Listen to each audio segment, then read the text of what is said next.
di usia yang begitu muda, di 20 tahun itu punya anak ya, tekanan mental ya. Sampai pernah dapat pemikiran tuh bahwa saya ingin bunuh diri. Bisa? Masalahnya apa? Ya karena itu hamil di usia muda. Oh. Ya yang seperti kasus kayak saya sudah punya anak di usia yang muda. Kalian pertama harus berdamai dengan diri sendiri dulu. Oke.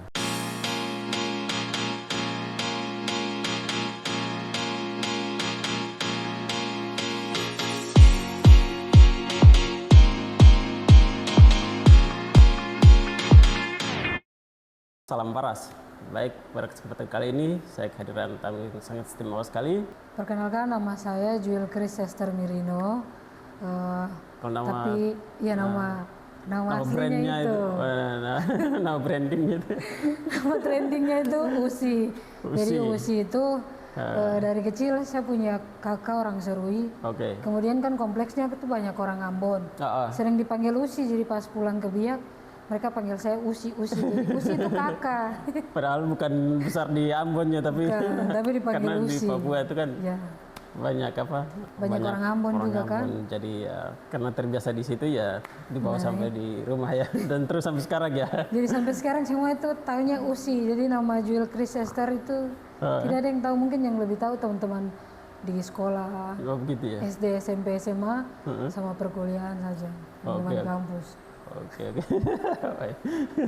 Dan mungkin hari ini kita ngobrol santai ya tentang pengalaman pribadi ya, entah itu di studinya atau kehidupan yang rasa apa yang penting untuk dibagikan untuk teman-teman di luar sana yang ya kita tahu bahwa Usi ini kan influencer lah ya. Influencer yang punya Instagram, punya TikTok.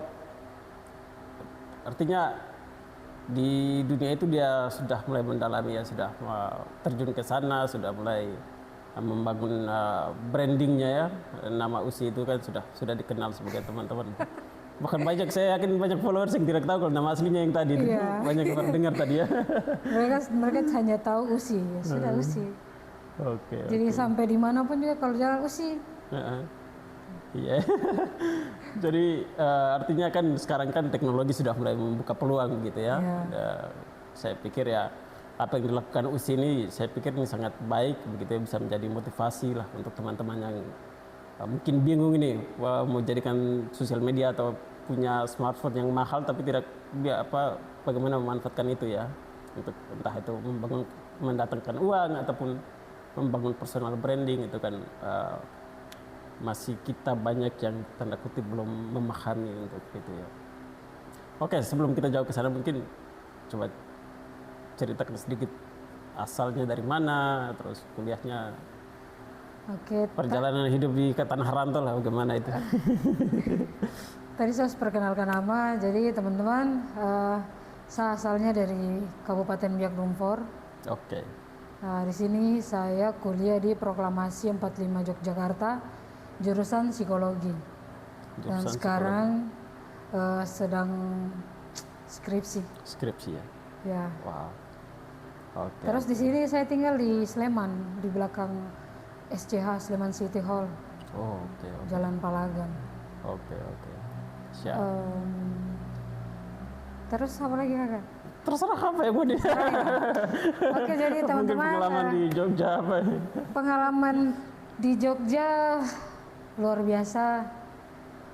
Mungkin saya tidak lebih kaget lagi karena di sini kan anak Papua paling banyak. Oke.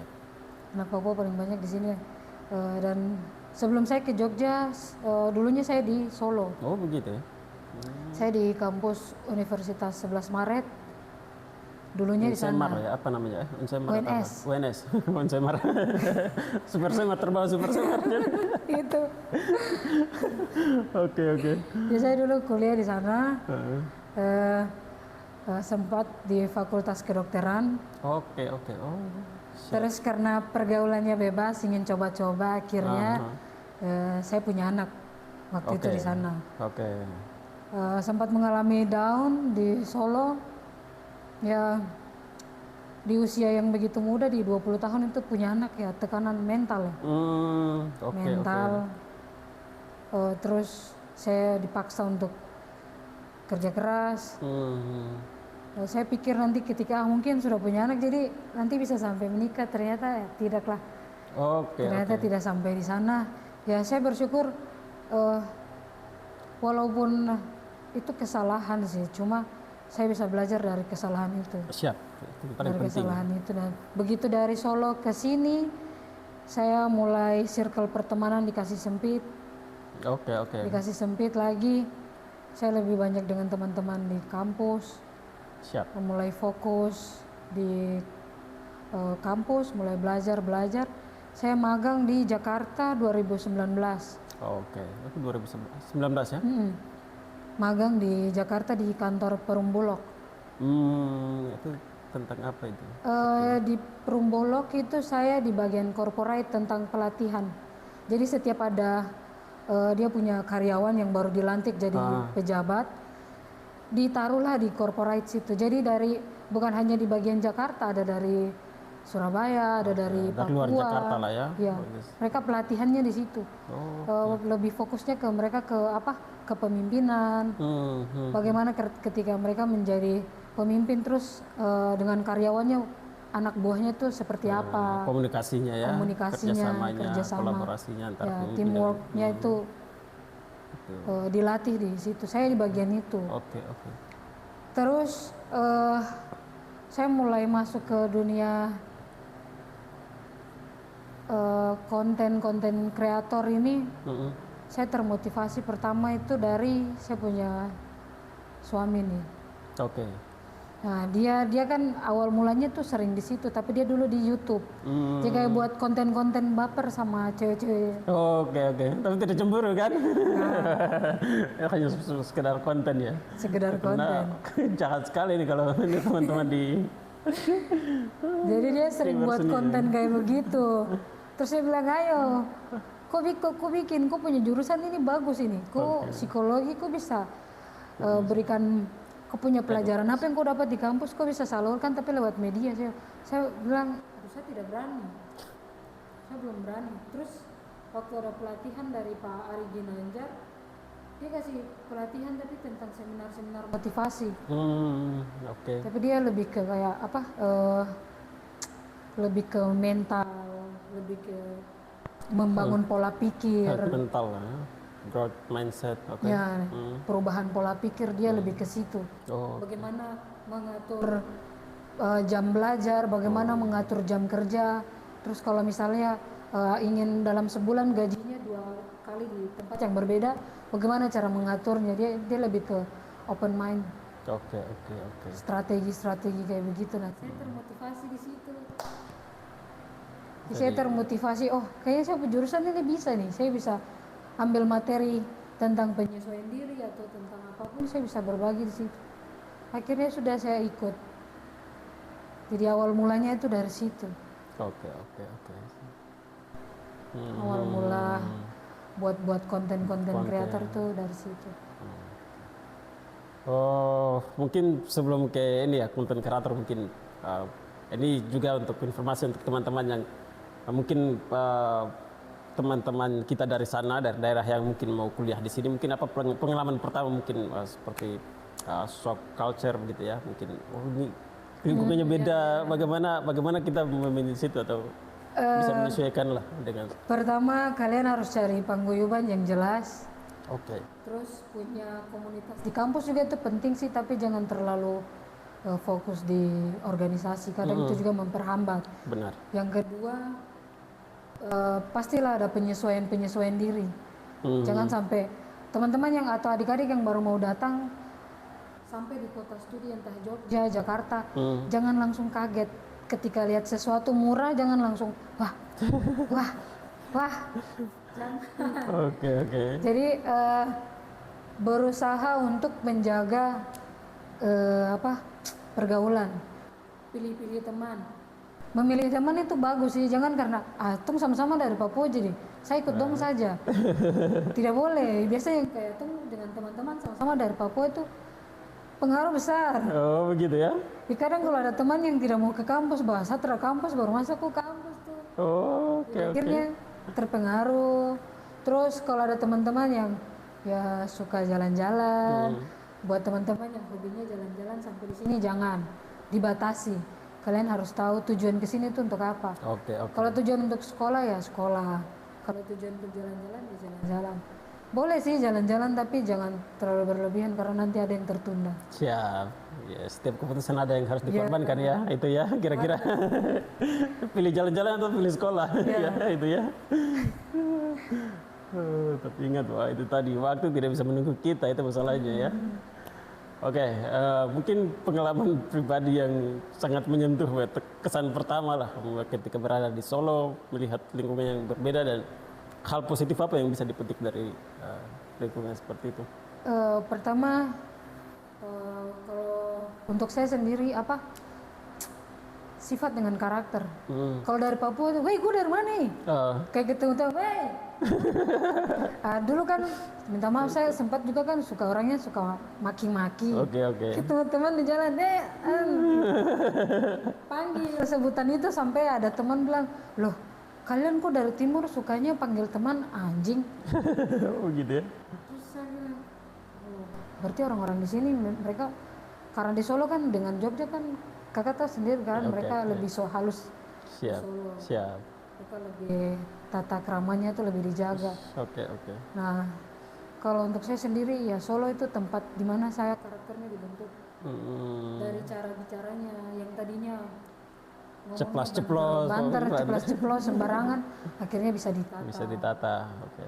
Dulunya orangnya suka ngomong yang teman belum ngomong selesai saya sudah masuk. Oke. Terus ya di Solo itu ya sudah tempat perubahan karakter di situ, mental juga semua di situ.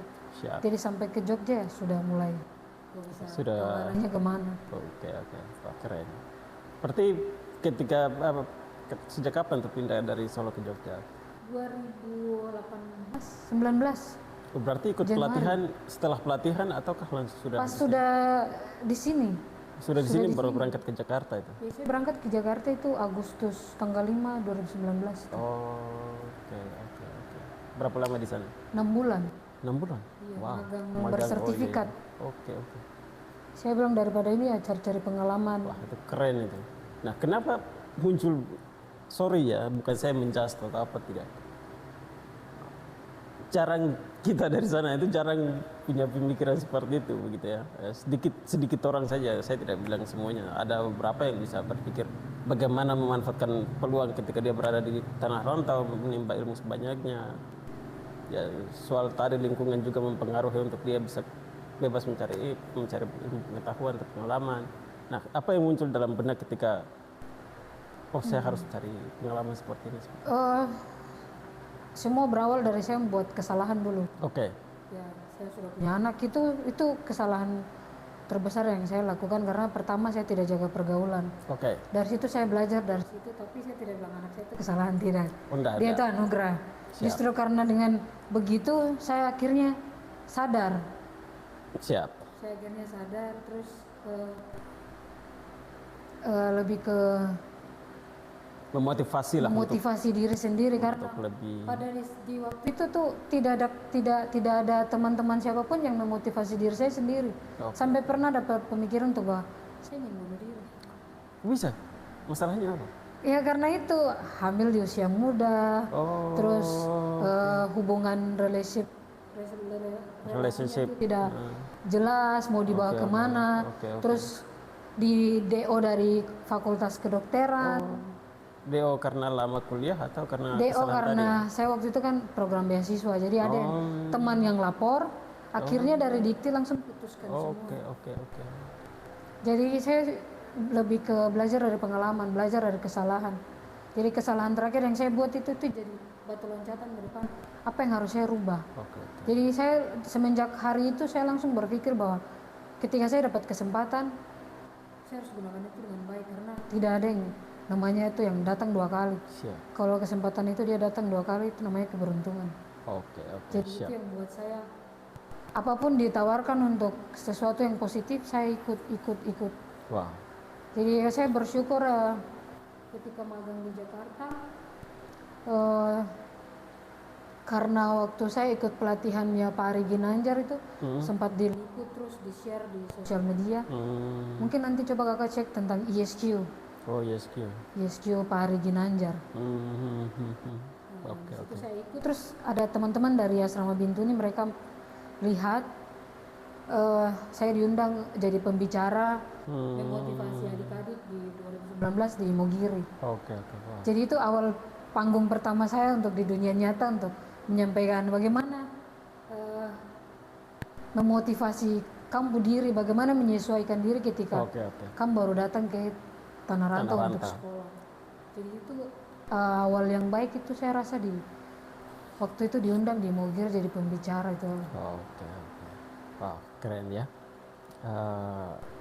Itu tadi ya satu hal yang menarik tadi soal apa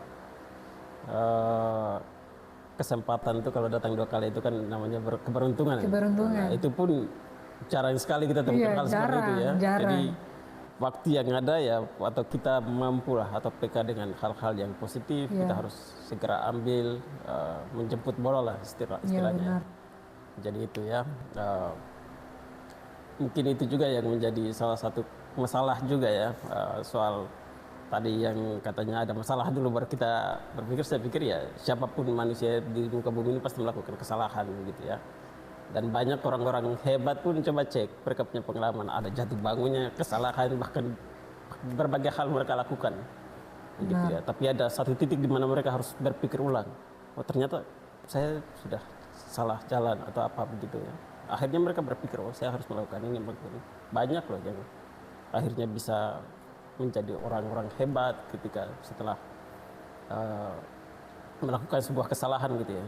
Yang bermasalah itu ketika kita temukan masalah lalu kita berhenti, itu yang bermasalah. Iya benar. Itu bahaya itu. Jadi itu ya. Jadi teman-teman mungkin ada yang sekarang sedang berada dalam fase tekanan ya. Mungkin Dinikmati aja. Dinikmati aja ya. Dinikmati. Pertama tuh kalian harus ikhlas menerima keadaan kalian. Wah saya seperti ini. Saya ya sekarang saya dalam keadaan seperti ini, tidak punya apa-apa, saya punya masalah ya yang seperti kasus kayak saya sudah punya anak di usia yang muda. Kalian pertama harus berdamai dengan diri sendiri dulu. Oke. Karena kunci kita harus bangkit ya itu, kita harus berdamai dengan diri sendiri, kita harus berdamai dengan setiap kenangan-kenangan yang buat kita down itu. Kita harus berdamai, kita harus terima kita punya diri sendiri dengan cara ikhlas. Ikhlas menjalaninya. Siap. Karena ketika kita ikhlas, percaya Tuhan itu pasti menyediakan sesuatu tuh tidak terlambat. Oke. Cuma semua itu masalahnya di waktu saja. Di waktu dan Semua proses. punya waktu untuk sukses. Semua punya hak untuk sukses Ya, semua punya hak, tapi Tergantung bagaimana caranya dia itu. ke sana. Iya, itu masalahnya. Karena apa yang dia lakukan hari ini tuh menentukan 10 tahun atau 15 tahun ke depan dia seperti apa. Kalau sekarang saat ini kayak seperti waktu itu saya sudah punya anak jadi sudah saya sekolah. Mungkin sekarang saya ada di mana saya tidak tahu. Saya tidak tahu. Kampung mungkin ya. Sudah hilang. Oke, ini menariknya itu ya. Sampai apa namanya? Ini kan masalah klasik lah untuk teman-teman perempuan kebanyakan begitu ya. Ketika sudah mungkin kita bilang kekhilafan atau apa begitu ya. Tapi ya mereka hanya terjebak melihat satu sudut pandang saja, artinya apa kata orang begitu ya, atau mungkin kebiasaan-kebiasaan yang selama ini ada, bahwa hamil dengan status yang belum jelas apa begitu kan mereka down begitu ya, langsung putus asa dan ya banyak hal-hal gila yang mereka lakukan karena putus asa tadi ya, bahkan seperti yang tadi Hampir bunuh diri. Itu termasuk hal-hal gila yang karena frustrasi, tekanan itu ya. Tekanan mental dari rumah, dari lingkungan, dari kampus, dari teman-teman yang biasa main sama-sama. Biasa orang yang paling menyakiti adalah orang yang sering bersama dengan kita. Teman dekat lah. Teman dekat.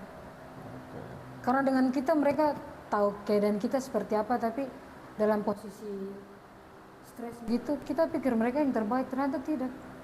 Jadi itu teman-teman harus pilih teman itu baik. Kita punya hak bermain dengan siapa saja. Berteman dengan siapa saja. Ada teman untuk gosip, ada teman untuk belajar, ada teman untuk jalan-jalan. Jadi jangan semua dijadikan satu tempat, bahaya, karena setiap teman itu punya teman. Punya teman apa? Setiap teman punya temannya, itu bahaya itu. Itu bahaya. Apalagi kalau tidak dijaga, wah habis sudah kita.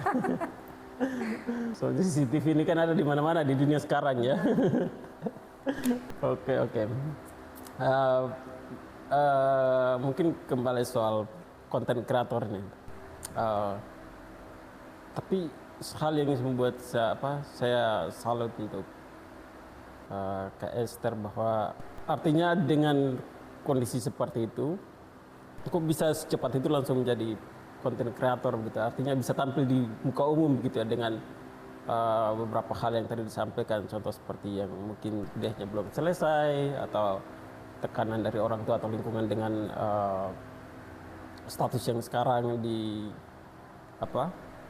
sebagai ibu begitu ya, di usia muda itu kan, ini sementara down begitu kan, kok tiba-tiba muncul langsung di muka publik mengakui bahwa saya begitu kan, dengan percaya dirinya bisa membuat konten kreator, bisa jadi konten kreator.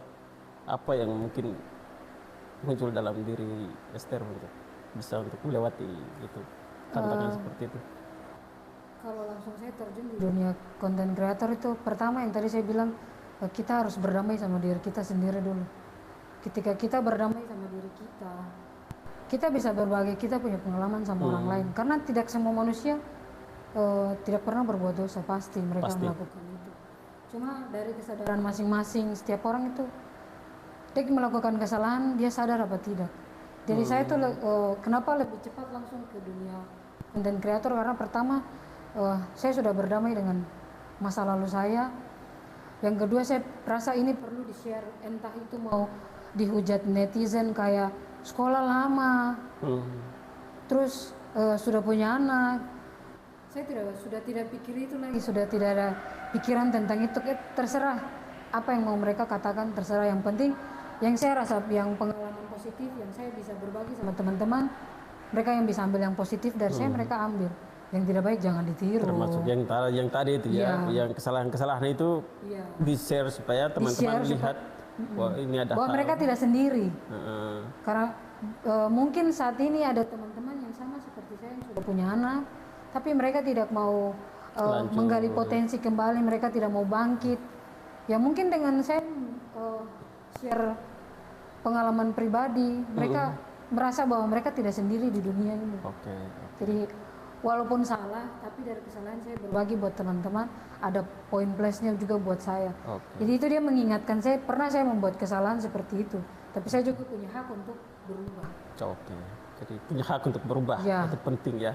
Jadi jangan terjebak lalu bingung, wah ini saya harus bagaimana, tidak bisa, karena saya sepakat tadi, semua orang di muka bumi pasti pernah melakukan kesalahan ya, dan tidak ada manusia yang sempurna di dunia ini. Untuk itu ya, yang paling penting itu tadi ya, bagaimana untuk kita harus berubah, memaafkan masa lalu, itu paling penting ya.